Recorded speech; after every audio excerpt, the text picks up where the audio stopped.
두려움은 그들로 하여금 담대하게 만들었습니다. 그들을 두려워하게 했던 그 사람들을 향해서 찾아갑니다. 이제는 그 사람들이 도리어 두려워하기 시작합니다. 그들은 예수 이름 앞에 굴복을 당합니다. 성령께서 오시니 안진뱅이가 일어납니다. 예수님을 죽였던 사람들이 이제는 생명을 얻었습니다. 그리고 예수님을 죽였던 사람들이 이제는 예수님을 증거하는 사람들로 바뀌어가고 있습니다. 이처럼 성령이 오시면 우리의 삶에는 많은 변화가 오게 됩니다. 그런데 성령이 오시면 우리는 간략하게 세 가지로 변화가 나타나는 것을 알 수가 있습니다. 하나는 나의 모든 것과 연결이 됩니다. 성령이 오시면 내게 있는 삶의 모든 영역이 다 연결이 됩니다. 그래서 내 인격의 삶을 그분이 붙잡고 계시기 때문에 내 언어나 생각이나 말하는 것이나 마음 모든 것까지 다 바뀌어집니다. 우리는 이것을 변화라고 말합니다. 이 변화는 다른 사람을 바꾸는 것이 아니라 내 자신을 바꾸는 변화이기도 합니다. 그래서 이 변화를 부딪히는 순간 우리 익숙했던 모든 삶에 불편해지기 시작합니다.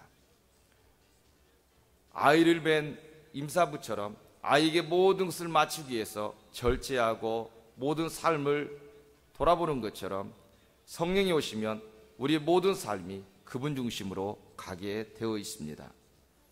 그래서 성령이 오시면 내 안에 사랑하는 마음이 생깁니다. 그리고 매일 기쁘고 즐거워지기 시작합니다. 그리고 내 안에 평안이 넘쳐납니다. 싫은 소리 들어도 불편하지 않습니다.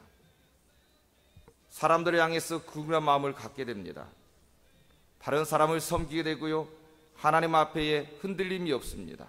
더 나아가서 하나님의 일이라면 왠지 모르는 끊임없는 행복감이 삶에 찾아옵니다. 성경에서는 이것을 성령의 9가지 열매라고 말하고 있습니다.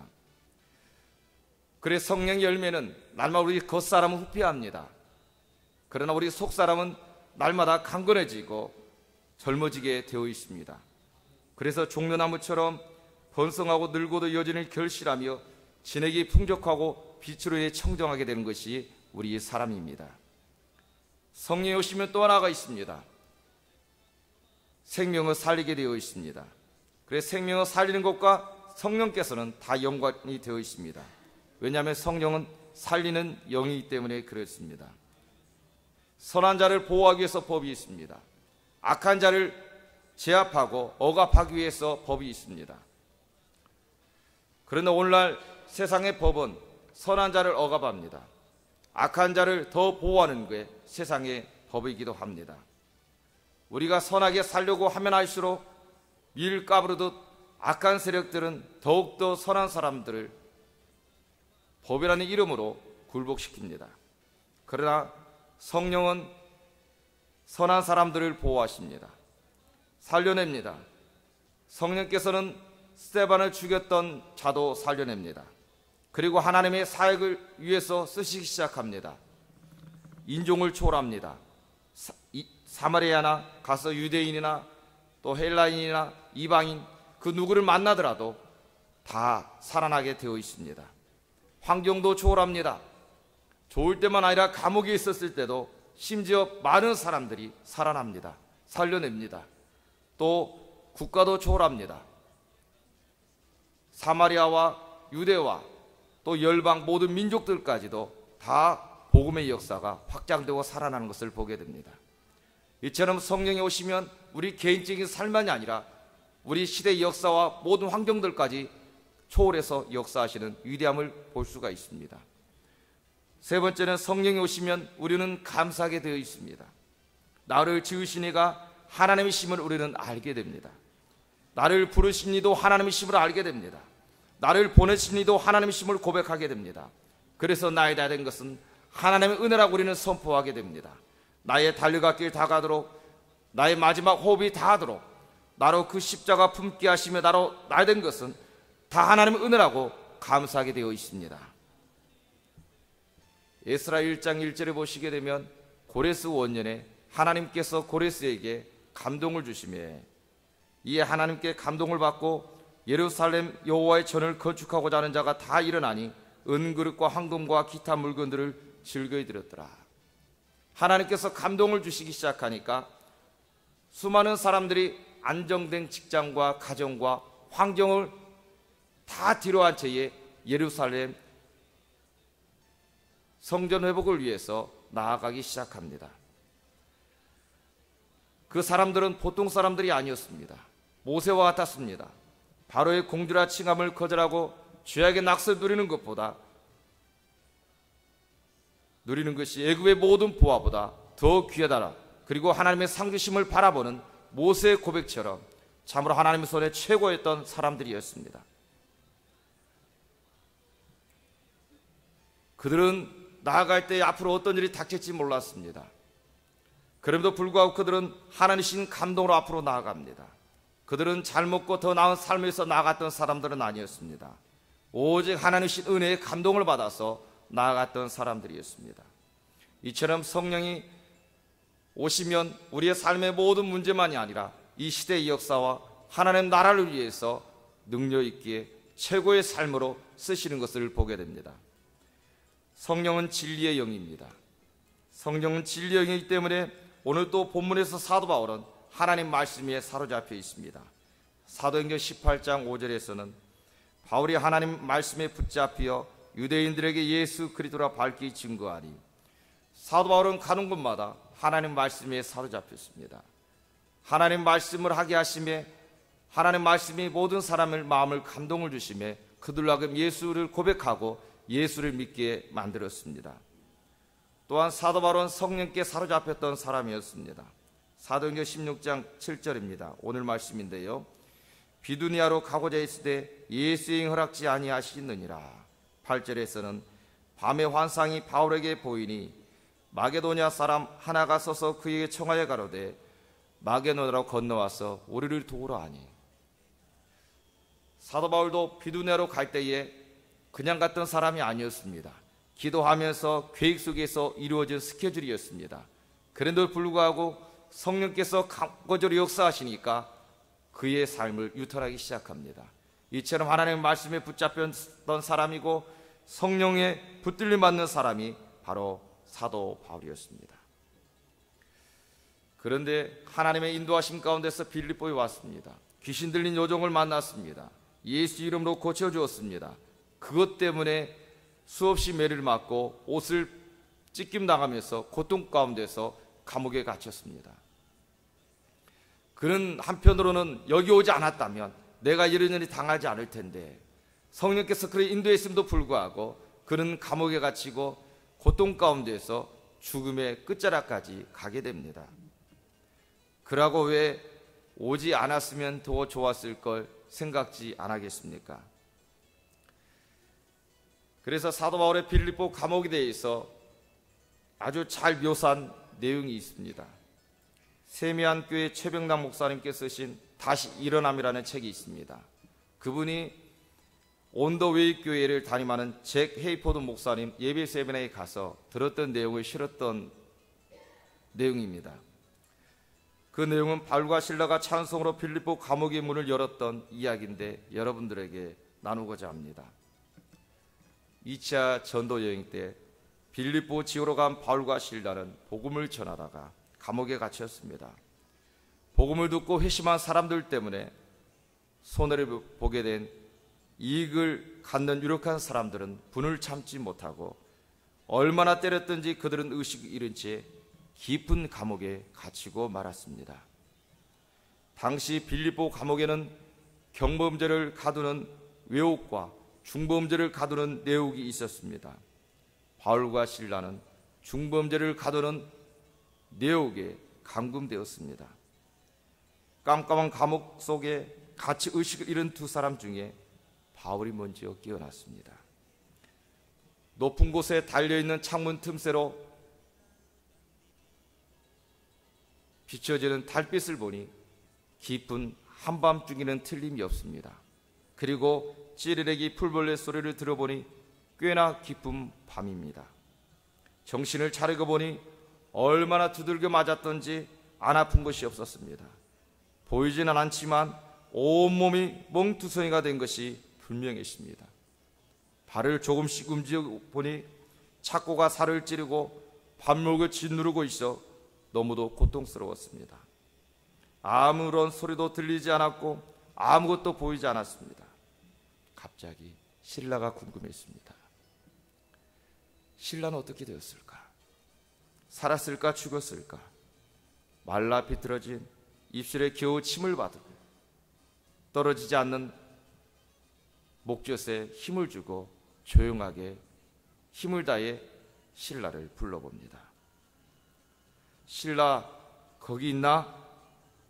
무엇에 놀란 듯 저편에서 스슥 소리가 나면서 소리가 들립니다. 반가운 소리가 들리는데 바울, 자넨가? 자네는 살아있었는가? 몸은 괜찮은가? 괜찮냐고? 아파 죽을 지경이네. 몸이 말을 안 들어. 자네는? 나도 성한 곳이 없어. 온몸이 멍든 게 틀림이 없어. 그런데 신라, 내가 한 가지 자네에게 물어봄세. 자네 지금 기분이 어떤가? 기분? 무언가 골똘히 생각하는 듯 한참이 침묵이 흐른 후에 신라는 대답합니다. 기분이라? 기분이 날아갈 것 같아. 바울은 이 말을 듣자마자 바로 지체치 않고 대답합니다. 그렇지, 기분 되게 좋지. 주님 때문에 매도 다 맞아보고 이게 웬 횡재란 말인가? 내 기분이 지금 어떤 줄 아나? 춤추고 싶다네. 나도 그러네. 그럼 우리 춤이나 한번 추어볼까? 그거 좋지. 두 사람은 일어나 깜깜해서 아무것도 보이지 않는데 서로가 더듬으면서 서로를 찾기 시작합니다. 몇 번의 허공을 휘젓다가 마침내 서로의 손을 잡고 감옥 어두운 한가운데 섰습니다. 그때 바울이 흥을 돋습니다. 준비됐나? 1, 2, 3, 4 하면서 우리 주의 성령이 내게 임하여 춤을 추며 찬양합니다. 우리 주의 성령이 내게 임하여 춤을 추며 찬양합니다. 춤을 추면서 주를 찬양합니다. 춤을 추면서 주를 찬양합니다. 아무것도 보이지 않는 진흙 같은 어둠 속에서 찬송이 울려 퍼지기 시작합니다. 그 찬송은 어두운 깜깜한 감옥을 맴돌면서 저 높이 있는 철창을 휘감더니 찬송은 밖으로 나아갑니다. 그리고 이 찬송은 높은 곳에 달리는 창문 틈새로 나가더니 이제는 빌립보 밤하늘로 올라갔습니다. 계속되는 찬송은 이제 빌립보 하늘을 지나 대윗곳을 벗어나서 높고 높은 별 너머 하나님이 계신 천국으로 올라갔습니다. 그리고 그 찬송은 마침내 하나님 보좌까지 올라갔습니다. 그 순간 하나님 보좌에 앉으셔서 걱정스럽게 바울과 실라를 내려보시다가 조용히 지극히 눈을 감으시고 한 손으로 턱을 괴시고 얼굴에 가득한 빛으로 바울과 실라의 찬송을 음미하고 계셨습니다. 그리고 찬송이 울리는 동안 하나님의 발이 찬송에 맞추어서 스텝을 밟고 있었습니다. 찬송 소리가 커지면 커질수록 하나님 밟는 스텝 소리도 더 커졌습니다. 마침내 찬송이 클라이막스에 올라갔습니다. 하나님은 자신도 모르게 춤을 추시면서 땅에 힘차게 스텝을 밟으셨습니다. 그러자 보좌에 있던 유리 바닥이 금이 갈라지더니 그 울림이 또다시 저 높고 높은 별을 지나고 또한 대기권을 지나고 땅으로 내려왔습니다. 빌립보 하늘 위에 지나서 이제는 창살을 휘갑더니 그 창문 틈새로 내려왔습니다. 그리고 감옥문 앞에 하나님 밟으던 스텝 소리에서 쾅 하고 울리더니 지진이 일어나기 시작했습니다. 감옥에 큰 지진이 일어난 것입니다. 이것이 바로 찬송으로 인해서 온문이 열린 사건이라고 말하고 있습니다. 사랑하는 성도 여러분, 이것이 바로 찬양의 능력입니다. 우리는 이제 오는 주일에도 찬양 축제를 맞이합니다.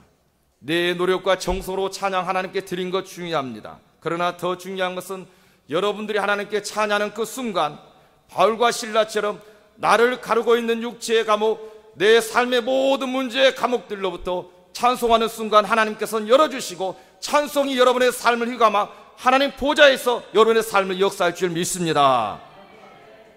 저는 찬양은 잘 못하지만 심사할 때 여러분들의 그 마음과 정성을 하나님 앞에 온전히 올려드릴 것입니다.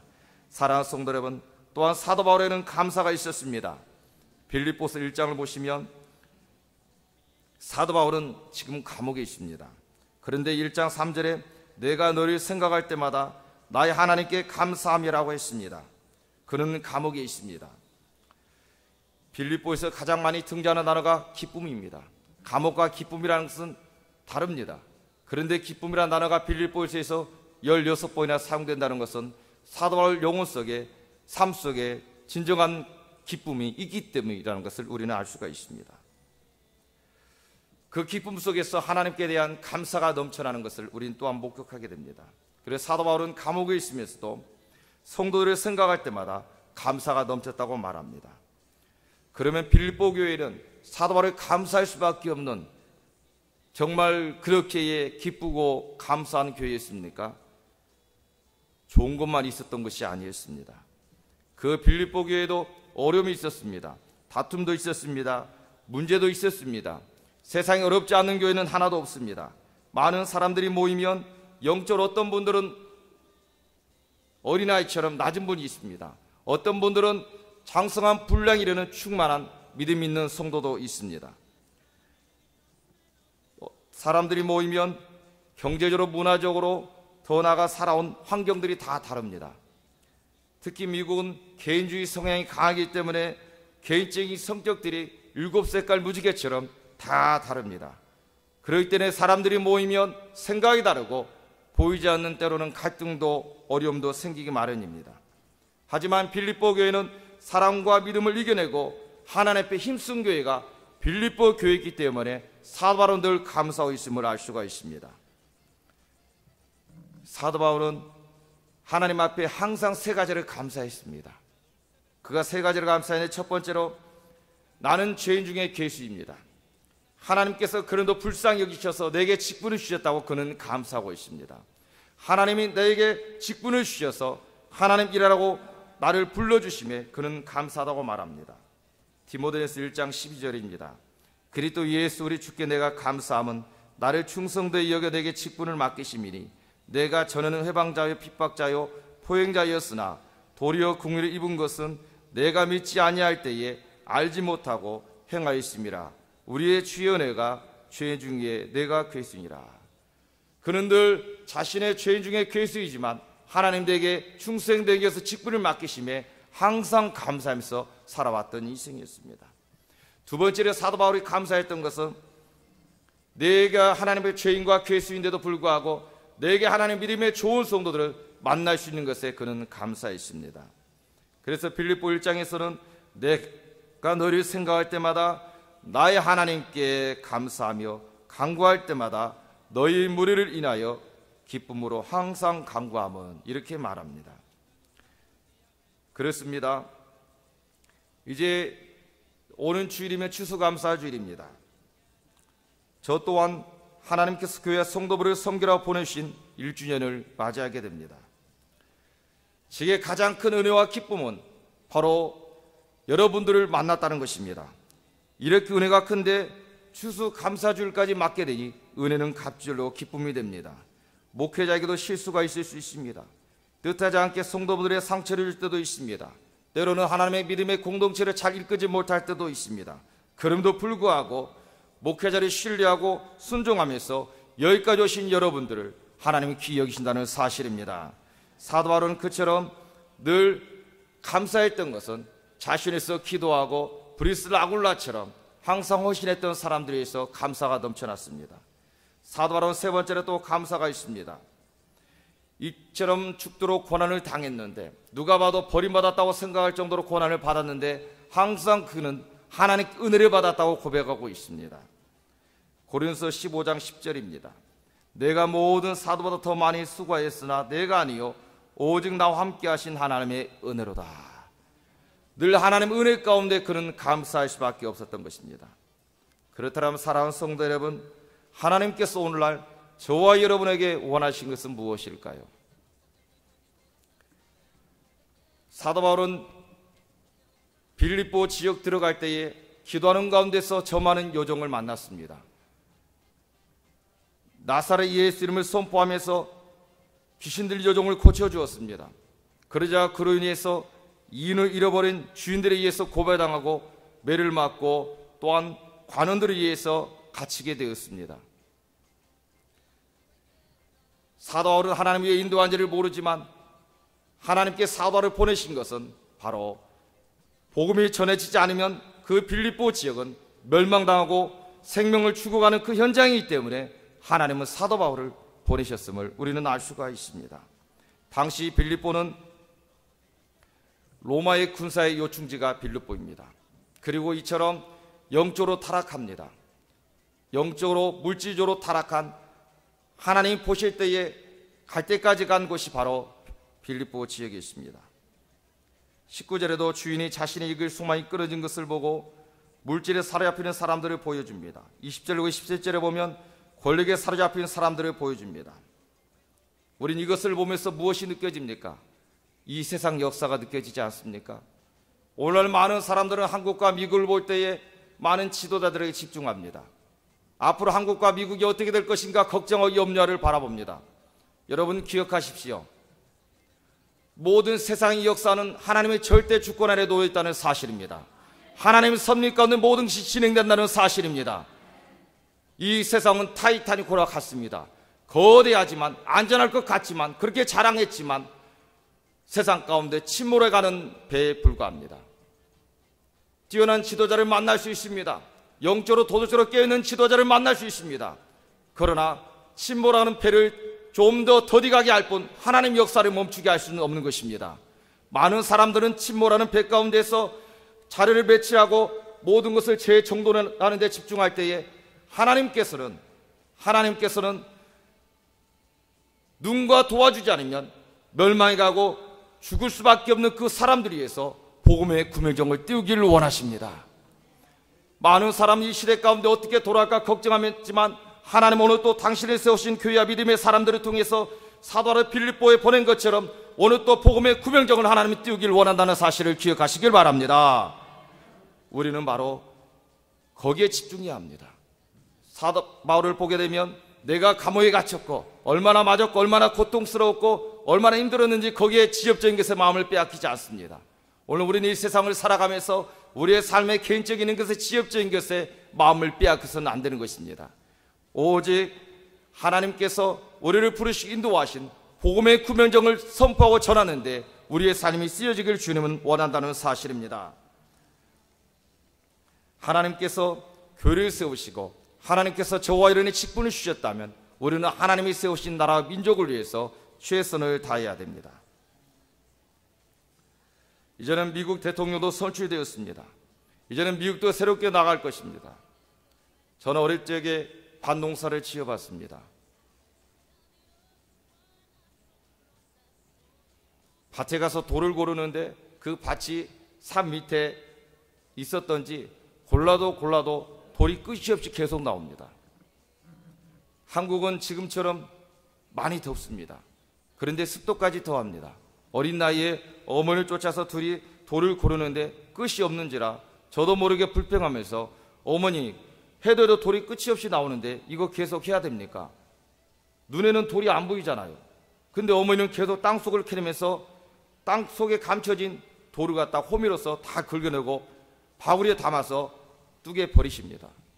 제 눈에는 돌이 안 보여요. 근데 어머니는 이미 땅속의 돌을 캐고 있는 거죠.